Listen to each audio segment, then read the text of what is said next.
Et bonjour à toutes et à tous et bienvenue dans cette nouvelle vidéo. Alors aujourd'hui on va débriefer le match du PSG contre le Bayern. Hier vous avez tout explosé, voilà, on a eu sur la dernière vidéo 240 vues je crois. J'ai pas l'habitude de recevoir autant de vues et je vous remercie pour ça, voilà. Donc aujourd'hui on va débriefer le match du PSG contre le Bayern qui s'est terminé par une victoire du Bayern, voilà, 1-0, le but de Kingsley Coman par la tête, voilà. Et donc on va le débriefer ensemble. Let's go. On va parler premièrement de ce qui a manqué au PSG pour la victoire, deuxièmement de la relation Neymar-Mbappé dans ce match, et troisièmement je vais parler des changements. C'était un peu tardif, voilà. On connaît Mbappé et Neymar, voilà, c'est un duo vraiment très efficace. Et ce soir-là, Neymar était vraiment très absent pendant la deuxième mi-temps. On peut voir justement 10 tirs pour le Paris Saint-Germain et 12 tirs pour le Bayern, voilà. Et les tirs cadrés, 3 tirs cadrés pour le Paris Saint-Germain et 2 tirs pour le Bayern Munich, pendant que la possession il était largement pour le Paris Saint-Germain, voilà. Donc ce que je voulais dire, c'est que Neymar, on le sentait vraiment très fatigué pendant la deuxième mi-temps, et pendant que Mbappé, on voyait il essayait de se débrouiller et tout, mais il y avait personne pour l'aider, tu vois. D'habitude Mbappé se base sur la relance, sur le contre. Ben, Neymar, je crois qu'il n'a pas fait son rôle, même si Di Maria a fait quelques passes comme ça, je crois à Herrera, ouais, la passe à Herrera, c'était vraiment et à Marquinhos, oui, à Herrera et à Marquinhos, voilà, ils étaient vraiment incroyables.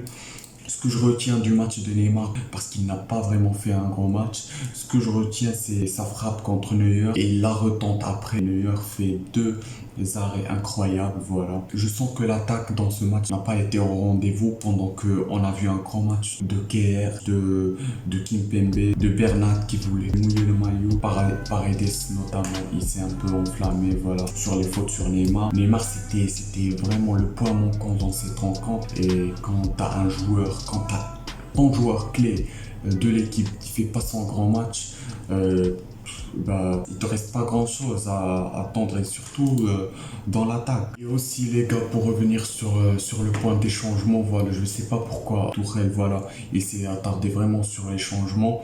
Et Verratti, je crois qu'il est entré à la 77e minute. Et aussi, je voulais préciser une chose, je sais pas pourquoi il fait rentrer Choupo-Moting. Icardi, je sais pas c'est quoi sa place dans l'équipe.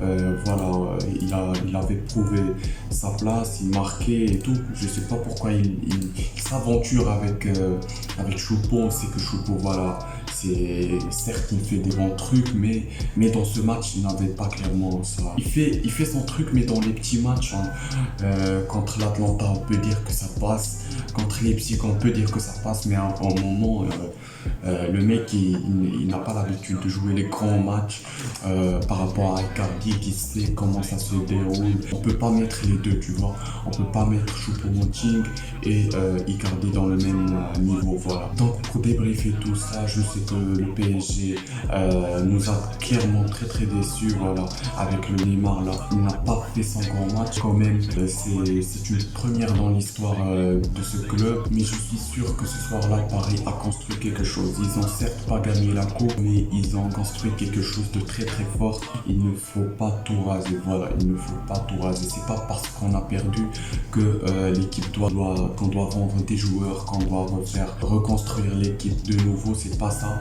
Je prends l'exemple de l'équipe de France. En 2016, ils n'ont pas gagné l'Euro face au Portugal, mais 2 ans après, ils ont gagné en maturité, ils ont gagné en expérience et ils ont gagné la Coupe du Monde, voilà. Le PSG ne doit pas tout effacer, ils doivent reprendre sur les mêmes bases, mais recruter de nouveaux joueurs et redonner confiance à certains joueurs comme Icardi. C'est ce que je crois personnellement. Donc en commentaire, n'hésitez pas à me dire ce que vous avez pensé du match et ce que vous espérez prochainement pour le PSG. Et moi, je vous dis à plus pour un autre débrief.